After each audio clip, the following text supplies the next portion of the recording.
Detectives still have their camp set up at the murder site in the hunt for new clues. Other officers are canvassing the business area of the mining town and motels and caravan parks, trying to get a lead on the victims. They're fairly certain the killer escaped in a car, possibly a stolen one, after shooting his victims with a .22 calibre rifle. Tests in Brisbane this afternoon... What you just listened to was a 7 News report from October 1978, just days after the Spear Creek bodies were found in the bush, and before anybody even knew who they were. This is the story of Queensland's real-life Wolf Creek. 3 friends gunned down in the bush, the killer escaping justice. Every investigation has its red herrings, and sometimes those red herrings are enough to derail everything. The Spear Creek investigation seems to be no different. So let's look at what happened in those early days. When police found the bodies of Karen Edwards, Tim Thompson and Gordon Twaddle on the dry banks of Spear Creek, 12 kilometres north of Mount Isa, they initially had no clue who they were. They hadn't known whether the group were hitchhikers or whether they'd been camping in the bush. And it would be nearly a week before pictures of a tiny watch found hidden in Spinifex at the crime scene and printed in newspapers around the country was spotted by Karen's father. He'd given it to her as a present for her 12th birthday. And from there, it wasn't long before police were able to put together a picture of what had happened, just not necessarily who had done it. Karen and Tim had been dating for around 16 months. Gordon was a family friend of Tim's. The 2 men were motorbike enthusiasts, and in early October, they'd set off on bikes from Alice Springs to tour the countryside. Karen riding as pillion passenger on Tim's bike, which also had a homemade sidecar that carried their camping gear, and Tim's dog, a 9-month-old Doberman pup named Tristy. Police believe that somewhere between Alice Springs and Mount Isa, the 3 friends were befriended by another motorcycle enthusiast, another man on a bike. He was seen with them at a roadhouse and is believed to have camped the night with them at Barry Caves in the Northern Territory. He was also with the group when they came into Mount Isa. On October 4, 1978, Karen, Tim and Gordon booked into the Moondarra Caravan Park for 2 nights. And that night, they were joined at their campsite by a man in a Toyota Land Cruiser. It was more than likely the same man as the one they'd met on the road. They didn't know anybody else in town. He sat around the campfire with them and socialised with them. And it seems to have been the same man who returned again in the morning. All 4 got into the brown and white car, leaving Tim's Doberman puppy Tristy tied up at the campsite. The Land Cruiser came back at nightfall. This time, the driver was alone. No sign of Karen, Tim or Gordon. It's believed that over the next day or 2, he dismantled their campsite, took their tents and their possessions. He even took the 2 motorbikes. The only thing he left behind was the sidecar. Karen, Tim and Gordon were never seen alive again. Nearly 3 weeks later, their bodies were found in the bush, north of the town, in the dust of Spear Creek.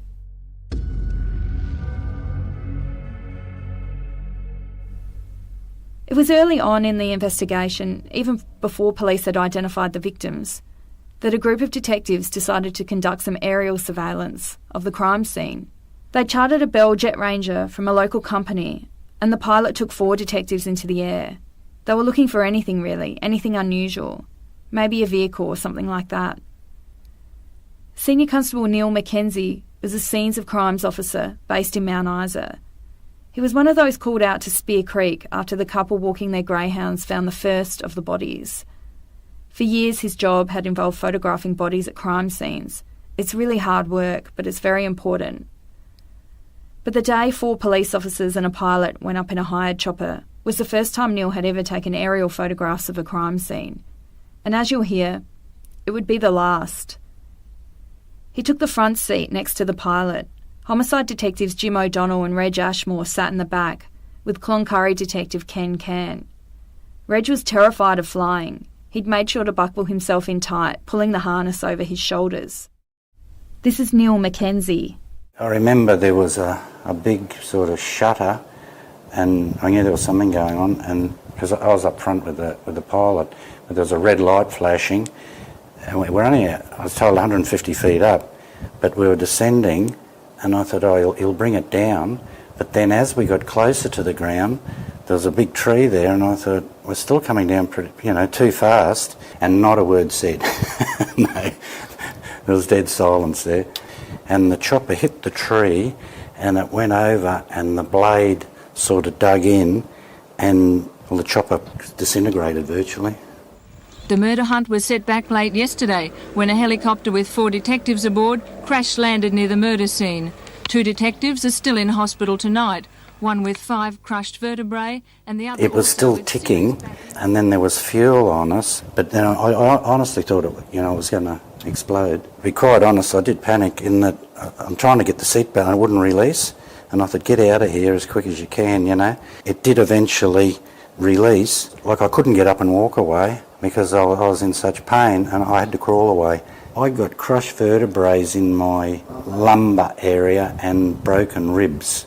Well, a couple got out, they were able to walk away on that, and I think Reg Ashmore, the detective sergeant, he couldn't get out neither on his own, and I know the other detectives there went over to help Reg out, and at that time it was a bit silly in a way, but I thought, the photos and the gear, and I sort of crawled back in to get it out. Really, when you think about it, it was a bit silly. And it was just north of Mount Isa Airport, so they saw the crash from the tower. So the fire trucks that turned up and just sprayed everything down with the foam and all. Reg Ashmore and myself, we went to hospital. They actually got up and they were able to walk away from it, so they were pretty lucky. And we were lucky too, actually, when you look at it. Neil Mackenzie's photographs were the only ones taken of the crime scene. They are the only photographs of Karen, Tim and Gordon's bodies, and only time will tell how valuable that evidence is. Because thanks to Neil's painful crawl, covered in aviation fuel, back to the helicopter wreck he'd just escaped, those photographs still exist. Police have them. Neil's camera was broken in the impact, but incredibly, the film survived. He would spend a month in hospital. He didn't return to the Spear Creek investigation, and he certainly didn't return to a helicopter ever again. Detective Jim O'Donnell was in the back. Well, in 1978 I was a detective senior constable in the Brisbane Homicide Squad, which was located in police headquarters in Brisbane in those days. And I was working with Detective Sergeant First Class Frank Swindells.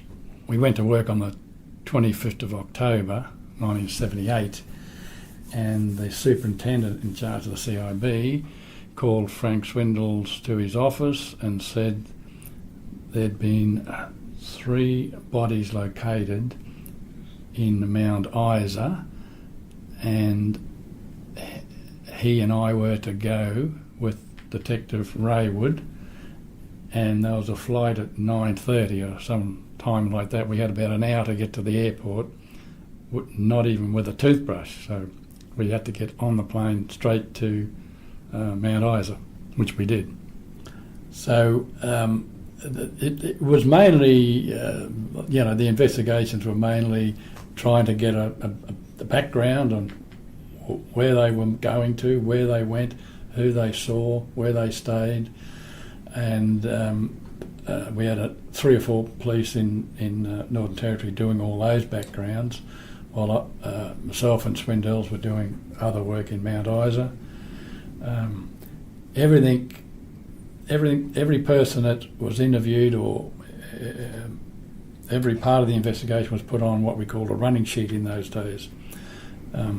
It's just a log of events type of thing. If any witnesses or any persons who had any connection at all were spoken to by police, it was recorded and it was put onto a running log, which was filed in a hard copies type binder.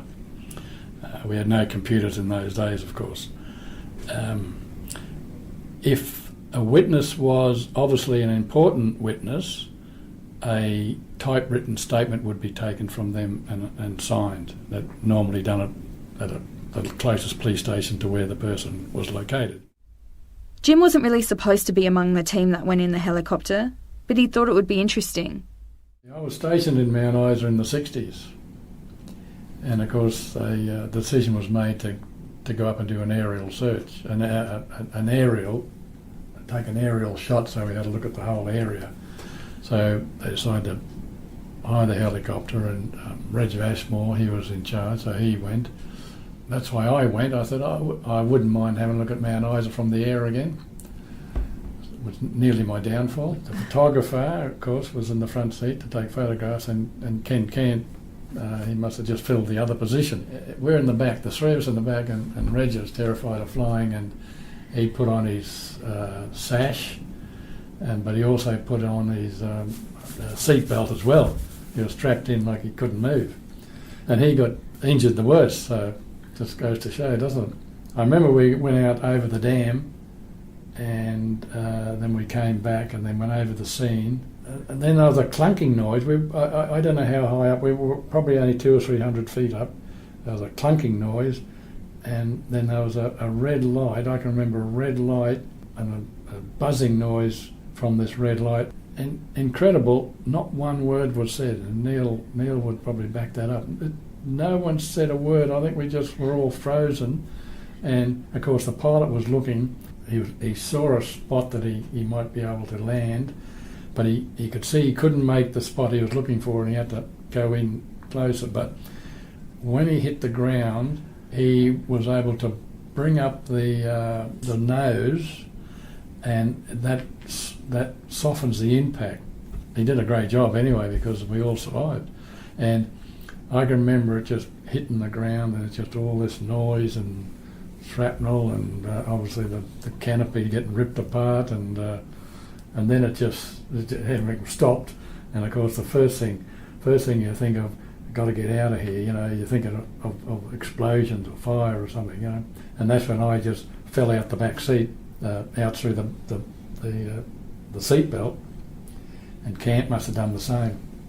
We were crawling away, and Ken looked back, and Ashmore couldn't get out because he was strapped in so well, so we went back and helped him get out and dragged him away with us.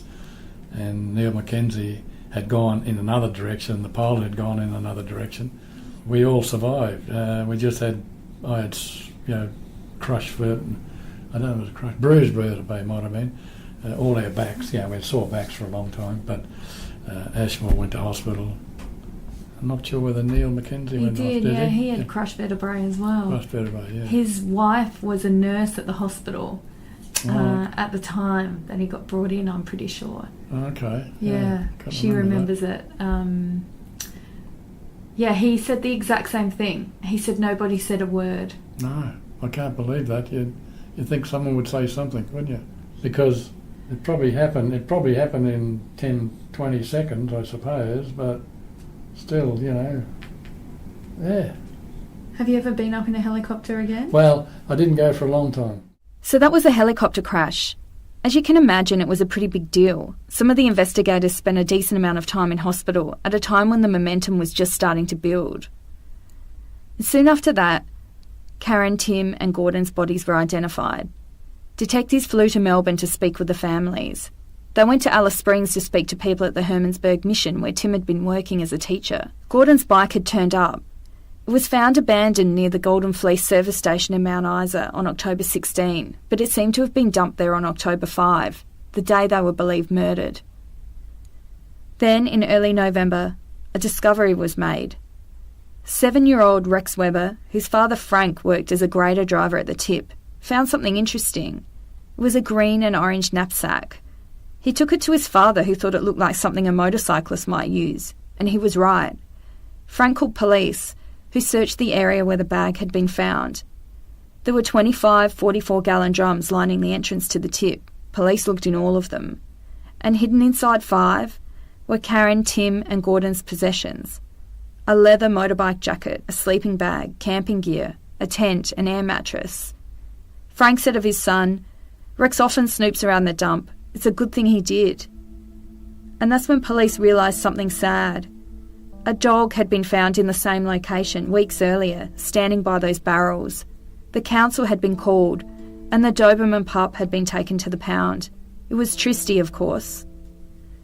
They'd let a little time pass to see if anyone would come and claim her, but of course, this was before the bodies had even been found. Nobody came to claim Tristy because her owner was dead, so they put her down. Every time I talk to anyone involved in this case, they are incredibly sad about Tristy. Tim's family is sad. They would have liked to have got her back. She was part of Tim. Tim's brother told me he loved that dog. And the police are sad. Some of the officers who worked on this case have told me they believe Tristy was standing guard by her owner's possessions. She was guarding the evidence of his death, hidden inside barrels at the tip. So police had one bike. They had their clothes, their tents, most of their possessions. But they didn't have Tim's bike. Newspapers were still running photographs of the victims and their bikes. Police had put out multiple appeals for information, nationwide appeals. They'd been searching the country for it, but they hadn't needed to go anywhere. Tim's bike, they soon discovered, was still in Mount Isa. A local contacted them in mid-November with information about a neighbour. They'd seen the bike. It was distinctive. Detectives raided a Mount Isa property soon after. In a shed, they found the bike. The registration plates had been removed, but the engine number soon told them they were looking at Tim's BMW. They also found a brown and white Toyota Land Cruiser. They took it away for scientific testing. Obviously not the sort of scientific testing that would occur today. And they also found rifles, which were taken away and tested. 23-year-old Bruce John Preston was charged with theft, and this information is straight from a report of court proceedings at the time. Preston had been happy to speak to police. He was cooperative. He initially told them he'd bought the bike off a man in Adelaide in September, but then his story changed, and he told them he'd spotted two men trying to start it in a vacant lot. Figuring they were trying to steal it, he'd shouted out. When they fled, he decided he wanted it for himself, so he took it home. He told police he'd seen news reports of the murders. He got scared and hidden the bike away. He pleaded guilty to theft and was fined $300. Nothing came of the scientific tests. And that was that. Police warned the media that the recovery of Tim's bike did not necessarily bring them closer to finding the killer. So let's talk about one lead police at the time were following. And I say at the time because police conducting the review have been very clear that this lead is not a priority for them. In fact, they say that while they are keeping an open mind, it's just not their focus. In 1978, a man named John Zalaitis was murdered in Karratha, Western Australia. John was born in Greece but had lived in Australia for about 14 years. He'd been working in construction, living at a construction camp in Dampier in the single men's quarters, and for whatever reason, he'd decided to leave his job. He was paid out a bit of money and dropped at a local shopping centre. That was early July. Around that time, he was seen at the shopping centre with a man in his 40s. The man was 165 centimetres tall, thin to medium build, and had dark, scruffy hair. But he was well dressed and confident. Witnesses who knew this man called him George the Money Man. He's also been called George the Greek. Police believe the two men drove off in a HR Holden towards the Pilbara mining town of Tom Price. John was never seen alive again. His body was found a month later near Karratha. He'd been shot in the head. It was believed he'd been dead all that time, but his bank account had remained active. Money was withdrawn in Port Hedland on the day the men left town, then again in Darwin on July 13, and again in Hughenden on the 18th. That's in Queensland. And to put that into perspective, Hughenden is further towards the east coast than Mount Isa, so someone travelling from Northern Territory to Hughenden would conceivably travel through Mount Isa. John's murder, like the Spear Creek murders, has not been solved. And at the time, police gave a lot of consideration to the idea that the two might be linked. Detectives in Perth told journalists there were many similarities. All 4 victims had been shot in the head with a .22 rifle. All 4 victims had been robbed, stripped of any ID, and left in the bush. All were killed in remote areas. They all appeared to be senseless, and no attempts had been made to bury the bodies. Police claimed to have been tracking the man, this George the Money Man, and believed that he would have passed close to Mount Isa around the time of the Spear Creek murders. But not all of it adds up. Police said at the time that they lost George after the bank withdrawal in Hughenden. That was in July. Karen, Tim and Gordon weren't killed until October. But it was a line of inquiry that seemed to have taken up a lot of police time. Police are following other lines of inquiry now.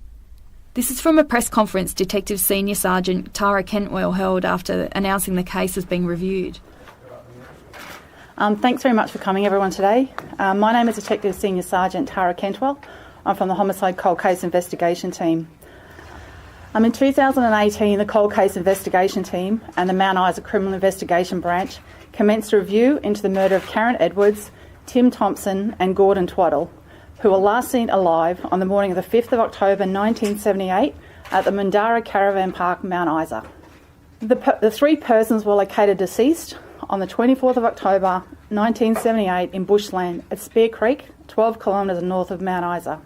All victims died as a result of gunshot wounds. It is not our intention today to discuss details of the current policing activities in relation to this investigation, but we do believe that with public assistance, irrespective of the passage of time, that this offence can be solved, offenders can be brought to justice, and we can provide some closure to the family and friends of Karen, Tim and Gordon and the Mount Isa community in general.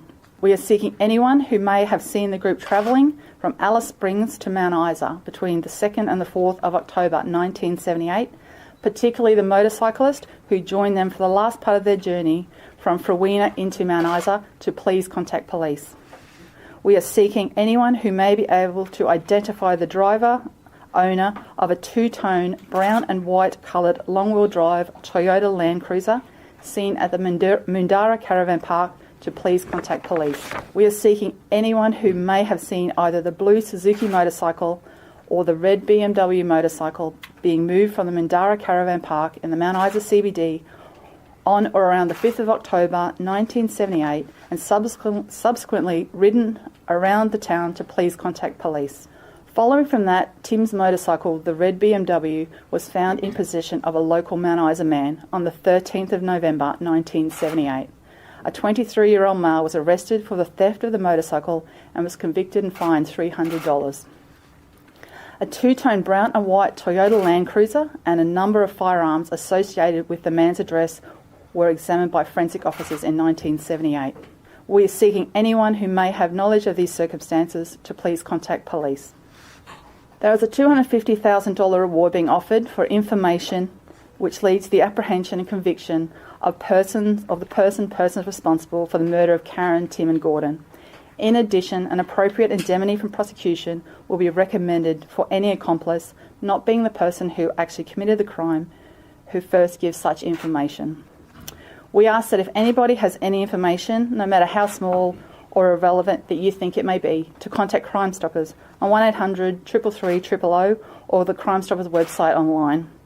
I would encourage those responsible for this offence to take no solace in the passage of time. Police are actively progressing this investigation to bring offenders to justice and provide some closure to the families and to the wider community in Mount Isa.